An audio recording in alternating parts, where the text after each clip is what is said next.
Hello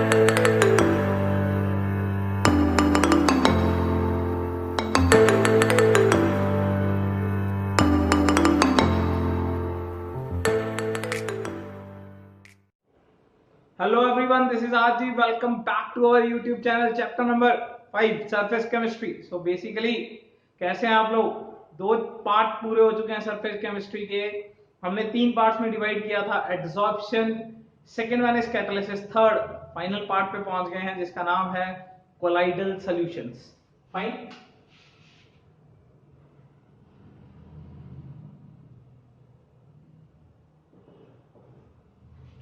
so basically यार colloidal solution के बारे में आपने वैसे क्लास 9th के अंदर सुना हुआ होगा, पर हम बिल्कुल कोर लेवल बेसिक से स्टार्ट करेंगे कि क्या होते हैं कोलाइडल सॉल्यूशंस. बिकॉज इसके बारे में पूरा डीप स्टडी करने से पहले हमें ये तो पक्का क्लियर होना चाहिए कि कोलाइडल सॉल्यूशन होता क्या है. ठीक है ना. तो बेसिकली यार मैं स्टार्ट करूंगा वहीं उस कॉन्टेक्स्ट से जहां से हमने कोलाइडल सॉल्यूशन पढ़ा था. बेसिकली सॉल्यूशंस 3 तरीके के हैं. Fine. We have 3 type of solutions. So one is true solutions,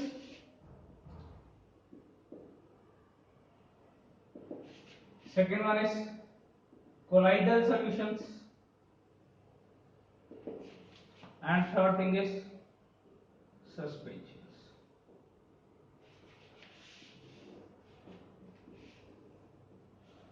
इन तीनों का डिफरेंस भी कर लेते हैं एंड इसी के बीच में हम ये बात भी समझ लेंगे कि कोलाइडल सॉल्यूशन क्या चीज होती है. ठीक है ना. फाइन है. तो यार ये देखो एक सॉल्यूशन है. क्लियर. फाइन. तो बड़े सिंपल सी मुद्दा है. तो टॉपिक का नाम बन गया difference between true solution, colloidal solution and suspension. तो ये आज का टॉपिक रहेगा. Fine. So true solution. Yes. True solutions क्या होते हैं? एक ऐसे सॉल्यूशंस जिसके अंदर पार्टिकल का जो साइज है, सॉल्यूट पार्टिकल का जो साइज है, वो बेसिकली 1 नैनोमीटर से भी छोटा है. देखो ये तीनों के तीनों जो पार्टीशन करी हुई है ये on the basis of the solute particle, जो उसके अंदर का पार्टिकल है उसके बेसिस पे, उसके साइज के बेसिस पे क्लासिफिकेशन किया गया है. ठीक है ना. तो बड़ा सिंपल सा फैक्ट है. ट्रू सॉल्यूशन क्या है? In which the size of the particle is less than 1 nanometre. जिसमें पार्टिकल का जो साइज है वो 1 नैनोमीटर से कम है. फाइन. कौन सा particle? Definitely the solute particle. ठीक है ना. जिसमें सॉल्यूट पार्टिकल का जो साइज है वो 1 नैनोमीटर से भी कम है. अगर किसी को नहीं पता तो मैं बता दूं, सॉल्यूशन के अंदर 2 चीजें होती हैं हमारे. Solute, second thing is solvent. Solute वो चीज है जो हम डाल रहे हैं, सॉल्वेंट जिसके अंदर डाला है. क्लियर. कोई दिक्कत? जिस चीज को हम डाल रहे हैं वो बेसिकली सॉल्यूट है. जिस पर्टिकुलर चीज के अंदर वो सॉल्यूट डाला गया है उस चीज को बोला जाता है सॉल्वेंट. तो अगर आपके पार्टिकल का साइज जो डाल रहे हैं, सॉल्यूट का साइज 1 नैनोमीटर से छोटा है तो वो बेसिकली बन जाता है true solution. Fine. For example NaCl का सॉल्यूशन. फाइन. आपने पानी के अंदर मिट्टी मिला, मिट्टी नहीं है ये, क्या है? नमक. फाइन. पानी के अंदर क्या मिला रखा है? नमक मिला रखा है. तो अल्टीमेटली ये आपको लिखा जा सकता है क्योंकि पानी मेंशन कर रहे हैं. सो अल्टीमेटली पानी के अंदर नमक मिला रखा है तो वो पूरा ढंग से मिक्स हो जाता है. तो आपको नमक दिखता है क्या? नहीं दिखेगा.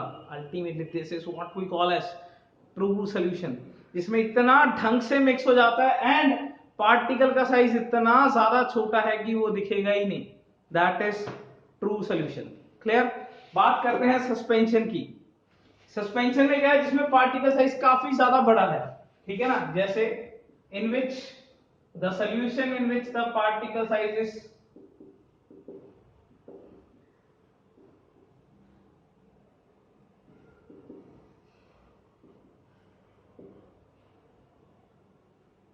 the particle size is greater than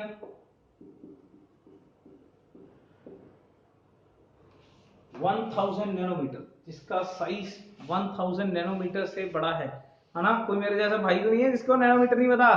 मेरे को तो पता है यार. 1 नैनोमीटर बेसिकली क्या होता है? 10⁻⁹ मीटर। क्लियर? तो 1000 नैनोमीटर का मतलब है 10⁻⁻6, जो इससे बड़ा है। Fine. For example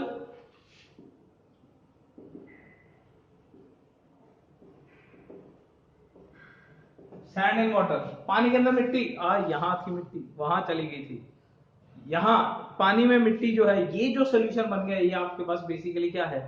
suspension solution. Clear? Suspension देखा जाए तो यार ये एक सोल्यूशन ही नहीं है। क्यों? क्योंकि ढंग से मिक्स ही नहीं हुआ। क्यों? आपको भी पता है सारी की सारी मिट्टी क्या है? नीचे बैठ जाने वाली है। तो अल्टीमेटली यार इसको तो सोल्यूशन नहीं भी बोलेंगे ना तो चलेगा। इसीलिए हम क्या लिखते हैं? True solutions, colloidal solutions.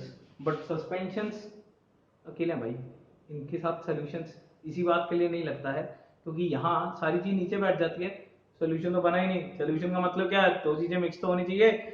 Salute solvent में जाना तो चाहिए भाई, यहाँ सल्यूट सॉल्वेंट में डाला हो तो नीचे बैठ गया, तो वो कहेगा सोल्यूशन। तो अल्टीमेटली आप कहा कह सकें तो सस्पेंशंस एक रियल तरीके से तो सोल्यूशन है ही नहीं है। क्लियर? अब बात करते हैं इसकी, जो हमारा एक्चुअली में टॉपिक है, दैट इज कोलाइडल सोल्यूशन। अब ये तो वो हैं जो 1 नैनोमीटर से छोटे हैं, एंड ये वो हैं जो 1000 नैनोमीटर से बड़े हैं। यानी कि कोलाइडल क्या हुआ? वैसे भी बीच में रखा हुआ है, इसका मतलब हुआ 1 नैनोमीटर और 1000 नैनोमीटर के बीच में। Fine. So in which the size of the particles is between 1 nanometre से 1000 नैनोमीटर, जिसके पार्टिकल्स का साइज 1 नैनोमीटर से 1000 नैनोमीटर के बीच में है, उस चीज को बोलते हैं कोलाइडल सॉल्यूशंस। फाइन। अब थोड़ा सा सोचने की बात है, कोलाइडल सॉल्यूशन क्या होता है। फाइन। अगर मैं आई डोंट नो सारे स्टेट के बच्चे ये जान पाएंगे कि नहीं, मावा जो होता है ना, मावा दैट इज कोलाइडल सॉल्यूशन। ठीक है ना? मावा क्या चीज है? बेसिकली आप आटा जो है ना, फाइन, जैसे रोटी बनती है, आटे को पानी के अंदर मतलब बेसिकली घोल लीजिए, पूरा आटा गूंदना नहीं है, ठीक है ना? तो उसका एक लेप सा बन जाता है, एक मतलब बेसिकली ना, इससे दीवारों पे पेज चिपकाए जाते थे पुराने समय में, या अभी भी चिपकाए जाते हैं, पर्चे जो होते हैं ना अपने, फाइन, जो पेपर पंफलेट होता है जिसको दीवार पे चिपकाया जाता है, वो बेसिकली मावा जो है, फाइन, वो जो लेप बना, वो जो जेल तरीके की चीज बनी हुई है, वो बेसिकली क्या है? Colloidal solution. फाइन। कोई दिक्कत? कोई भी दिक्कत? समझ आ गई ये बात? कोलाइडल सॉल्यूशन में जिसमें पार्टिकल का साइज जो है वो ट्रू सॉल्यूशन की तरह ना तो छोटा है एंड सस्पेंशन की तरह ना ही काफी ज्यादा बड़ा है, ये इन बिटवीन आ रहा है। यानी कि here the particle size is between 1 nanometre से 1000 नैनोमीटर। कोई भी दिक्कत? क्लियर? फाइन। नाउ बात करते हैं सेकेंड पॉइंट पे, क्योंकि डिफरेंसेस पे ही हम एक्चुअली में ये टॉपिक क्लियर कर लेंगे। हमारा मेन मुद्दा है कोलाइडल सॉल्यूशन को पढ़ना। खैर कोलाइडल हो जाएगा क्योंकि हम तीनों का डिफरेंस पढ़ लेंगे तो कोलाइडल काफी हद तक हमें प्रॉपर्टीज में क्लियर हो जाएगा। ठीक है ना? तो सेकेंड,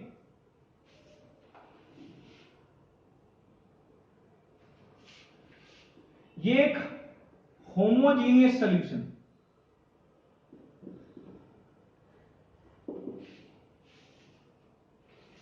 होमोजीनियस का मतलब पूरा ढंग से मिक्स हो रखा है। फाइन। बड़ा सिंपल सा मतलब होता है होमोजीनियस का कि अगर आप जैसे ये मान लीजिए ये आपके पास सॉल्यूशन है, ठीक है ना? फाइन। अगर आप ये वाले हिस्से में देखें और ये वाले हिस्से में देखें, आपको कंटेंट सेम ही मिलने वाला है। ठीक है ना? जिसको मैं बड़े फनीएस्ट एग्जांपल से बताता हूँ कि पानी पूरी वाला है ना, फाइन, अगर उसके पहले गोलगप्पे का और आखिरी गोलगप्पे का स्वाद सेम है ना, इसका मतलब उसका पानी पूरा ढंग से मिक्स हो रखा है। एंड अगर वो पूरा ढंग से मिक्स हो रखा है तो उसका नाम क्या है? होमोजीनियस।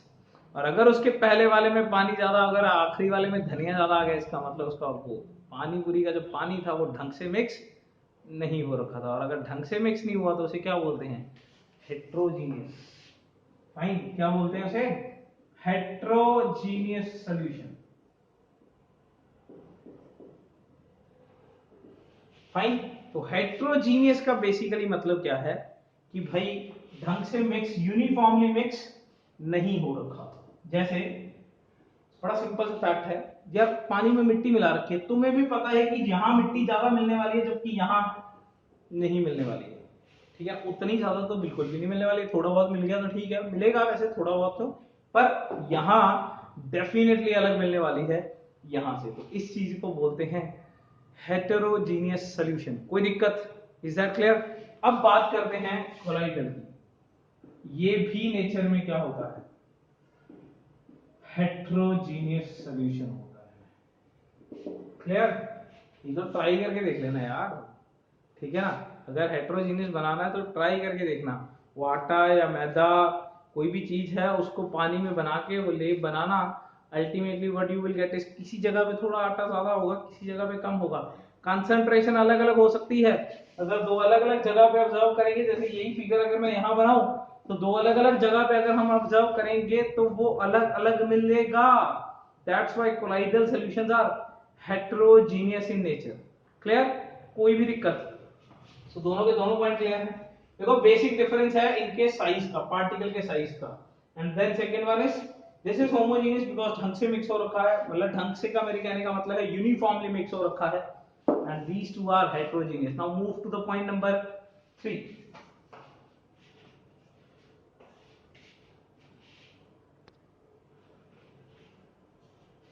सो थर्ड पॉइंट, ये काफी ज्यादा इंपॉर्टेंट है, ध्यान देंगे, ये आगे भी काफी ज्यादा बात होने वाली है। दैट इज ट्रू सॉल्यूशन में the particles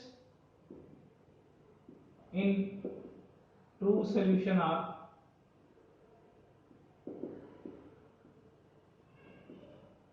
ions or molecules, पर कोलाइडल में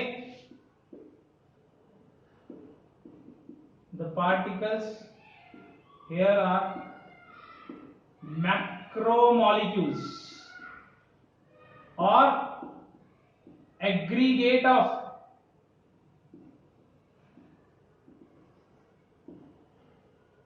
molecules और देखो एक बात तो बड़ी सिंपल है ना कि ट्रू सॉल्यूशन का पार्टिकल जो है वो सबसे ज्यादा छोटा है, कोलाइडल का जो पार्टिकल है वो बीच में है, एंड सस्पेंशन का पार्टिकल सबसे ज्यादा बड़ा है।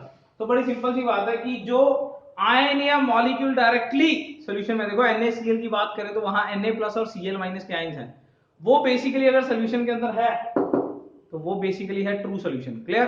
पर अगर बहुत सारे मॉलिक्यूल, देखो बड़ा सिंपल सा फंडा है, मैक्रोमोलिक्यूल और एग्रीगेट ऑफ मॉलिक्यूल्स, दोनों का मतलब समझिए। मैक्रोमोलिक्यूल तो मतलब मॉलिक्यूल ही काफी बड़ा है, मैक्रोमोलिक्यूल का मतलब है मॉलिक्यूल ही काफी बड़ा है, एंड एग्रीगेट ऑफ मॉलिक्यूल्स या एटम्स का मतलब है कि एटम या मॉलिक्यूल जुड़ के एक काफी बड़ी चीज बन रही है। Ultimately what we need in colloidal is थोड़ी बड़ी चीज।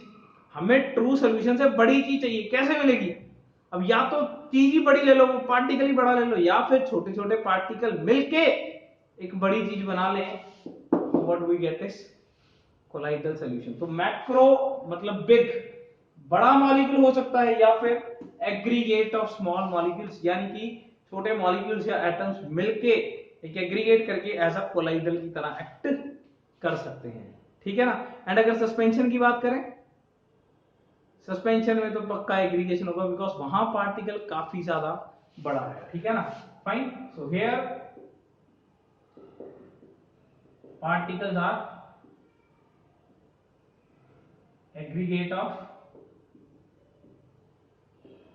मॉलिक्यूल्स और फाइन, बिकॉज यहां तो यार उससे भी बड़ी चीज बनानी है, तो यहां तो डेफिनेटली क्या होगा? एग्रीगेट ही होगा, यानी कि बड़ी चीज होगी, मिलके बनाई हुई चीज होगी। क्लियर? या फिर भी इतना बड़ा मॉलिक्यूल एग्जिस्ट कर सकता है। क्लियर?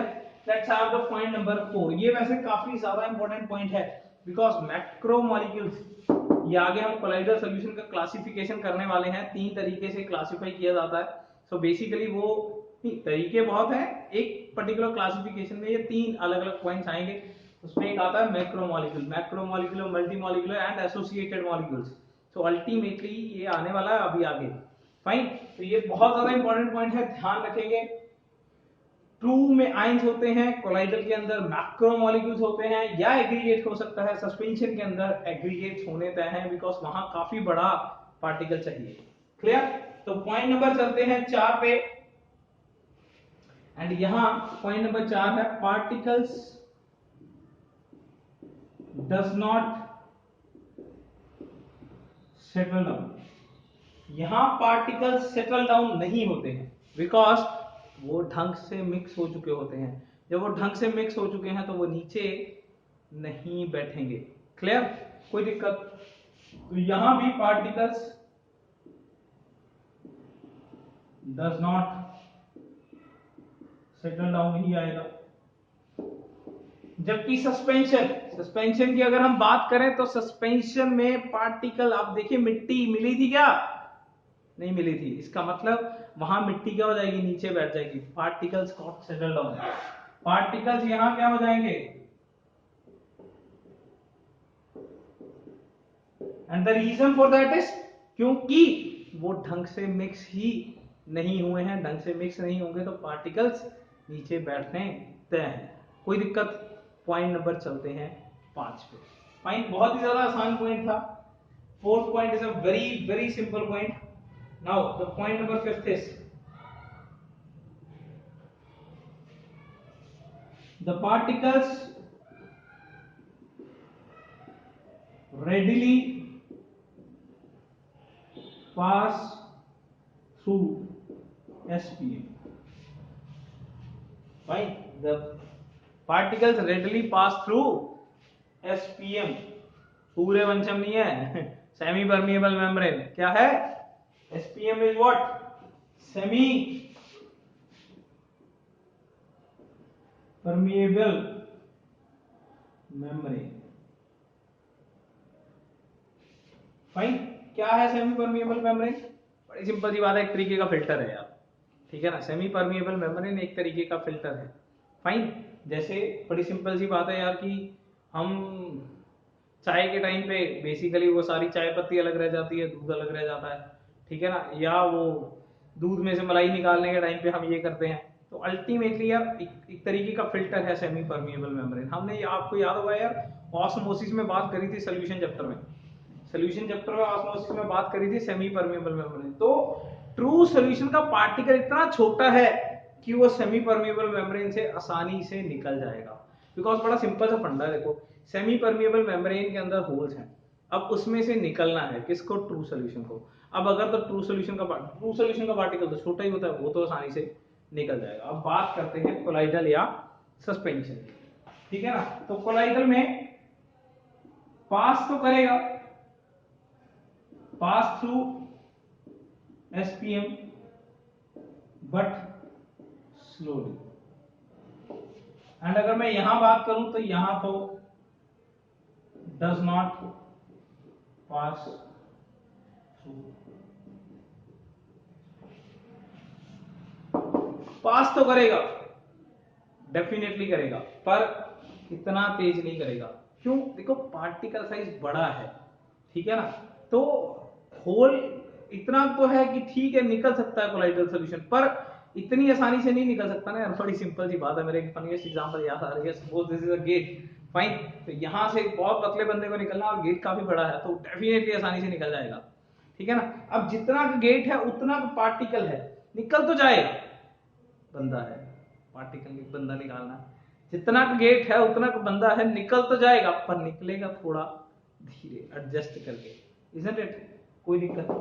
एंड अगर उससे भी बड़ा बंदा आ गया तो नहीं निकलेगा भाई, क्योंकि गेट रह गया है छोटा। तो सस्पेंशन के मामले में सेमी परमिएबल का जो होल है वो बेसिकली रह गया है छोटा। अल्टीमेटली ये उसमें से नहीं निकल पाएगा। फाइन। कोई दिक्कत? कोई भी दिक्कत? Now move to the point number 6। ये 5 के 5 पॉइंट लिख लीजिए। फाइन। हो गया डन? स्क्रीनशॉट ले लीजिए। Let's have it. Point number 6। Fine. तो मैं यहीं पे रेज कर लेता हूं यार 6 नंबर पॉइंट के लिए, बिकॉज़ आखिरी पॉइंट है मेरा। So particles are invisible even under powerful microscope। Fine. Particles यार ट्रू सॉल्यूशन में इतना ढंग से मिक्स हो जाते हैं, तुम यार हर चीज को तुम खुद ट्राई करके देखो, किसी भी चीज को तुम घर में पानी लो, उसमें नमक मिला दो, तुम देखो क्या तुम्हें मिलने के बाद नमक दिखेगा? घंटा नहीं दिखेगा। फाइन, बड़े सिंपल सी बात है। क्यों? बिकॉज पार्टिकल साइज इतना छोटा है और सोल्यूशन इतना होमोजेनियस मिक्स हो चुका है कि अब पार्टिकल इनविजिबल हो गया है and even under the powerful microscope वो आपको नहीं दिखने वाला है, ठीक है ना। जबकि कोलाइडल का पार्टिकल रिलेटिवली काफी बड़ा है, पर particles are invisible here also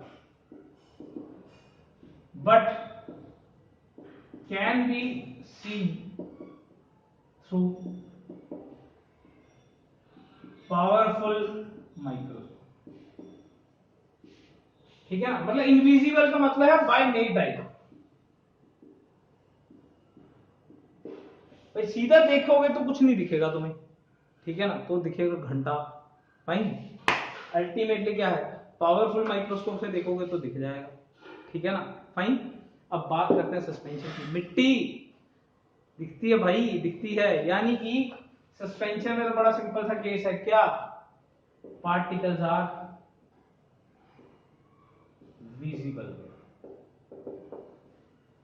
यहां तो पार्टिकल दिखते हैं, पानी मिट्टी में लाइए बिल्कुल साफ साफ दिखेगी, ये पढ़िए ये पढ़िए ये पढ़िए ये पढ़िए, क्योंकि पार्टिकल साइज काफी ज्यादा बड़ा है। क्लियर? सो यहां हम बेसिकली कोलाइडल के बारे में काफी कुछ कर चुके हैं, तो मैं थोड़ा सा समराइज कर दूं पार्ट, और सिर्फ किसको? कोलाइडल को, because we are required only the colloidal solutions here. Clear? तो लेट मी समराइज इट। मैं इसको इरेज कर लूं जरा। आपने पॉइंट लिख लिए हैं 6 के 6।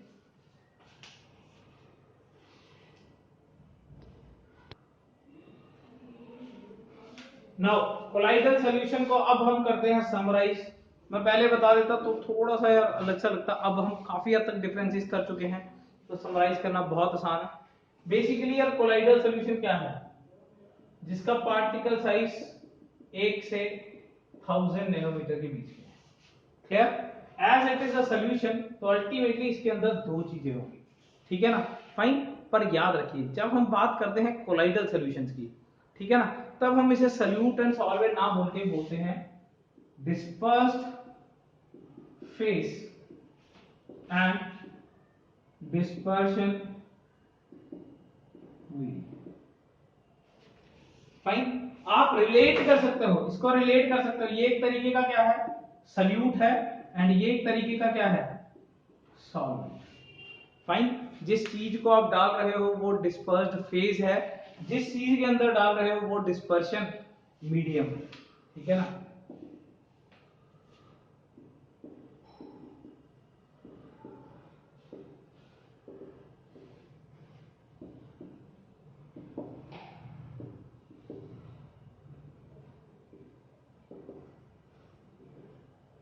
तो डिस्पर्स्ड फेज क्या है? एक ऐसी चीज जिसको डिस्पर्शन मीडियम में डाला जा रहा है, यानी कि सॉल्यूट, जिस चीज को मिक्स कराना है। एंड डिस्पर्शन मीडियम क्या है? The medium in which the dispersed phase is put. जिसमें डिस्पर्स्ड फेज मिक्स कराया गया है उस चीज को क्या कहा जाता है? Dispersion medium. जैसे बड़ी सिंपल सी बात है, सपोज आपके पास मिल्क का सॉल्यूशन है, ठीक है ना, तो मिल्क के जो पार्टिकल्स हैं वो तो है डिस्पर्स्ड फेस, एंड जिस पानी वगैरह में मिलाया गया है वो बेसिकली आपके पास क्या है? डिस्पर्शन मीडियम, ठीक है ना। जैसे मैंने वो बोला था आटे का मावा बना लीजिए, ठीक है ना, तो वो बेसिकली जो आटा है वो ये चीज है, एंड पानी जो है वो डिस्पर्शन मीडियम है। क्लियर? सो और भी बहुत सारे एग्जांपल लिए जा सकते हैं। देखो ये आटा हो गया है डिस्पर्स्ड फेस, वाटर हो गया है डिस्पर्शन मीडियम। देखो वैसे इसमें बहुत सारे एग्जांपल्स हैं, हम लोग क्लासिफिकेशन में करने वाले हैं। जैसे पेंट जो होता है यानी कि इमल्शंस, ठीक है ना, इमल्शंस आपने पढ़ा होगा क्लास 9th में भी। या इमल्शंस बेसिकली कोलाइडल सॉल्यूशन है, मतलब बेसिकली पेंट को जब पानी के अंदर डाल रहे हैं तो वो जो क्रिएट कर रहे हैं बेसिकली वो पूरा इमल्शन तैयार हो रहा है। क्लियर? कोई दिक्कत? तो ये जो पेंट्स है या इमल्शंस हैं ये भी अल्टीमेटली क्या है? these all are colloidal solution. जिस चीज को डाल रहे हैं वो बेसिकली डिस्पर्स फेस है, जिसके अंदर डाल रहे हैं वो डिस्पर्शन मीडियम है, ठीक है ना। फाइन। इसके अलावा हमें कोलाइडल के बारे में पता है कि ये नेचर में क्या है, हेट्रोजीनियस है। फाइन, यानी कि पूरा यूनिफॉर्मली डिस्ट्रीब्यूटेड नहीं है, ऊपर कुछ और कंटेंट, नीचे ज्यादा कंसंट्रेशन या कम कंसंट्रेशन हो सकता है। पर एक बात ध्यान रखनी है, कोलाइडल के पार्टिकल सेटल डाउन नहीं होते हैं। Fine, but still does not settle down. Clear? Fine. Necked आई से देखने मुश्किल है, इनविजिबल है, पर पावरफुल माइक्रोस्कोप से देखे जा सकते हैं, ठीक है ना। जनरली इनविजिबल है, पावरफुल माइक्रोस्कोप से देखे जा सकते हैं। इन सब के अलावा एक प्रॉपर्टीज आते होते हैं, electrophoresis and Tyndall effect. Class 9th में अगर आपने बहुत अच्छे से पढ़ रखा है तो वहां पे आपने एक टॉपिक पढ़ा होगा, electrophoresis and Tyndall effect. Colloidal solution shows these type of properties. इस चैप्टर में पढ़ेंगे इन चीजों को काफी ज्यादा अच्छे तरीके से। Fine. Tyndall effect, scattering of light, आपने सुना हुआ होगा, electrophoresis is migration of ions, तो ये चीजें हम करेंगे। इसके अलावा कोलाइडल के अंदर हमने देखा कि ये एक्चुअली में क्या है, मैक्रोमोलिक्यूल्स या फिर aggregates.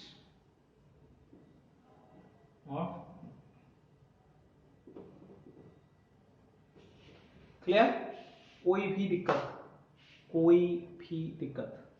Clear? So that's basically sums up today's topic. In the tomorrow's topic we will do the classification of colloids. So ये काफी बेसिक सा टॉपिक था। If you have any दिक्कत you can definitely ping me up. Till then पढ़ते रहिए। Thank you so much. Best of luck.